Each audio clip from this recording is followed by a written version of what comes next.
श्री शिवाय नमस्तुभ्यम। हिंदू धर्म में प्रदोष व्रत का विशेष महत्व है। इस दिन भगवान शिव और माता पार्वती की आराधना की जाती है और साथ ही उनकी कृपा प्राप्ति के लिए उपवास भी रखा जाता है। धार्मिक मान्यताओं के अनुसार जो भी साधक अपने जीवन में बुद्ध प्रदोष व्रत रखता है, उसके जीवन के संकट शीघ्र ही कम होने लगते हैं। साथ ही उसके साथ जीवन में सुख शांति का वास होने लगता है और सुख समृद्धि का आगमन होता है। इसके अलावा बुद्ध प्रदोष व्रत ग्रह दोषों से मुक्ति के लिए भी रखा जाता है। प्रत्येक माह के कृष्ण और शुक्ल पक्ष की त्रयोदशी के दिन प्रदोष व्रत किया जाता है और प्रदोष व्रत करने के लिए मनुष्य को त्रयोदशी के दिन प्रातः सूर्योदय से पूर्व उठना चाहिए। नित्य कर्मों से निवृत्त होकर भगवान शिव के नाम का स्मरण करना चाहिए।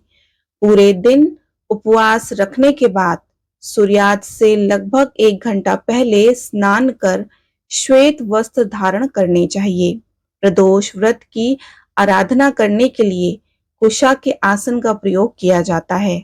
गंगा जल से पूजन के स्थान को शुद्ध करना चाहिए और उत्तर पूर्व दिशा की ओर मुख करके बैठें और भगवान शंकर का पूजन करें। विभिन्न पुष्पों, लाल चंदन, हवन और पंचामृत द्वारा भगवान शिव जी की पूजा करनी चाहिए। एक प्रारंभिक पूजा की जाती है जिसमें भगवान शिव को देवी पार्वती, भगवान गणेश और भगवान कार्तिक और नंदी के साथ पूजा जाता है। उसके बाद एक अनुष्ठान किया जाता है जिससे भगवान शिव की पूजा की जाती है और एक पवित्र कलश में आह्वान किया जाता है और पूजन में भगवान शिव के मंत्र ओम नमः शिवाय का जाप करते हुए शिव को जल चढ़ाना चाहिए। इस अनुष्ठान के बाद भक्त प्रदोष व्रत कथा सुनते हैं या फिर शिव पुराण की कहानियां सुनते हैं। महामृत्युंजय मंत्र का 108 बार जप भी किया जाता है और पूजा के समय एकाग्र रहना चाहिए और शिव पार्वती का ध्यान करना चाहिए। मान्यता है कि इस वर्ष एक लगातार यह व्रत करने से मनुष्य की सभी पापों को खत्म हो जाती हैं। तो आइए बुधवार प्रदोष व्रत की कथा सुनाते हैं। सूत जी बोले, अब मैं आप लोगों को बुधवार त्रयोदशी व्रत की कथा तथा विधि सुनाता हूँ। इस व्रत के दिन केवल एक ही समय भोजन करें, हरे वस्त्र पहने और हरी वस्तुओं का सेवन करें। प्रातःकाल उठकर नित्य क्रम से निवृत्त होकर शंकर जी का पूजन धूप दीप बेल पत्र से करें। प्राचीन काल की कथा है, एक पुरुष का नया नया विवाह हुआ था। वह गौने के बाद दूसरी बार पत्नी को लिवाने के लिए अपनी ससुराल पहुंचा और उसने साथ से कहा कि बुधवार के दिन ही पत्नी को लेकर अपनी नगर को जाएगा। उस पुरुष के सास ससुर ने साले सालियों ने उसको समझाया कि बुधवार को पत्नी को विदा कराकर ले जाना शुभ नहीं है, लेकिन वह पुरुष नहीं माना। विवश होकर सास ससुर को अपनी जमाता और पुत्री को भारी मन से विदा करना पड़ा। पति पत्नी बैलगाड़ी में चले जा रहे थे कि एक नगर के बाहर निकलते ही पत्नी को प्यास लगी। पति लोटा लेकर पत्नी के लिए पानी लेने को गया। जब वह पानी लेकर लौटा तो उसने देखा कि उसकी पत्नी किसी पराये पुरुष के लाए लोटे से पानी पीकर हंस हंस कर बात कर रही है। वह पराया पुरुष बिल्कुल इसी पुरुष की शक्ल सूरत जैसा ही था। यह देखकर वह पुरुष दूसरे अन्य पुरुष से क्रोध में आग बबूला होकर लड़ाई करने लगा। धीरे धीरे वहां काफी भीड़ इकट्ठा हो गई। इतने में एक सिपाही भी आ गया। सिपाही ने स्त्री से पूछा कि सच सच बता, तेरा पति इन दोनों में कौन है?